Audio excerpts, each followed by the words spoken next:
Throughout these past 18 months or so, many of us have had to pivot and reassess our careers. Chris McCasland and Michael Opalski are two dads from Potomac, Maryland. They both work in the hospitality and entertainment industry, and when all that came to a screeching halt in 2020, they found themselves with a lot more time on their hands. So they put their heads together and created City Bonfires, and it's become something bigger than they ever expected. Well, City Bonfires, it's a 4-inch by 2-inch portable bonfire.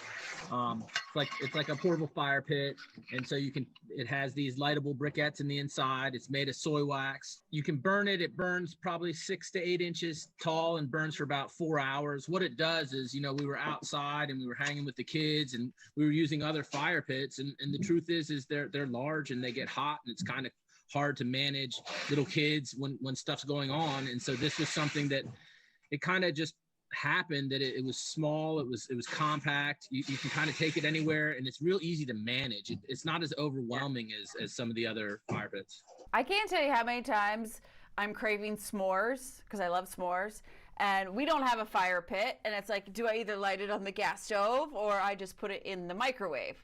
Or this is the perfect time of year when you're hanging with friends and you don't want to light a big fire. I mean, what an incredible idea. What has the reaction been like for this? It's really been incredible. And so many cool, we did it we made these with the intention of doing exactly what you just said. We enjoy s'mores, who doesn't?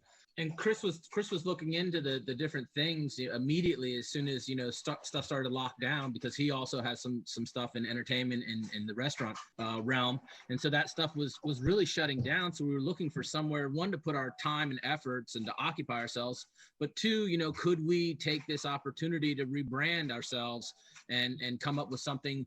Initially we were trying it as just like a supplementary thing. We didn't intend it to be what it has become. And it's been great. Instagram has been incredible.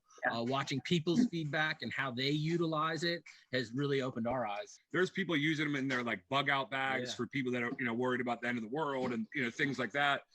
So things that we would never, hikers, I don't even know how to hike. So, but these people are going out, using it all over, and it's really neat. We just thought we would use it in our backyard with our kids.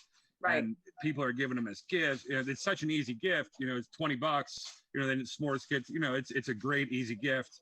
So you're not only helping yourselves in creating this business. This is American made. You're creating jobs in an economy where we need the economy. What are you two most proud of? I don't know. There's a lot to be proud of. I would say having 20, 25 people that we get to support here. All of our employees. That's probably the coolest part. Not having to go sit in front of a desk for 12 hours a day like I used to. There's another cool part. Yeah, and we get to spend a lot more time with our kids. Both of us had jobs that had us out a lot. Mine had me mobile. Chris was mobile from time to time as well. To be able to spend time with our kids, to have our kids see that, we could go through a difficult time and then come out of it better because of what we did. There's a little bit of luck involved, but there's a little bit of fortune of how you handle the situation. And I think Chris and I kind of put our nose down and took advantage of the situation that came in front of us. I think the pandemic taught a lot of us, we need to be doing something that's gonna fulfill us, that's gonna make us happy, spend more time with our family. We all just worked. What would you say to those that are kind of in that crossroads like you guys were? Well, I think that a lot of people are in that crossroads every single day, whether they realize it or not. I think everybody, I shouldn't speak for everyone, but I would assume the majority of people want this situation. It's incredible, to be able to work for yourself. But the one thing to do is to just do it, to pull the trigger and get your LLC and do it. And, we learned unlimited amounts on YouTube for free. You don't need college. You don't need anything. You just need time and an internet connection, and you can learn endless. You can learn about the whole world. And you just have to break through the hurdles that are in front of you. There were a lot of ways, things that happened to us that could have slowed us down, but Chris and I put our heads together and we figured out ways around it or through it, and you just need a little bit of that American tenacity. City Bonfires has supply. It's all handmade here in Maryland. For more information and Cyber Monday deals, check out citybonfires.com. Congratulations, guys.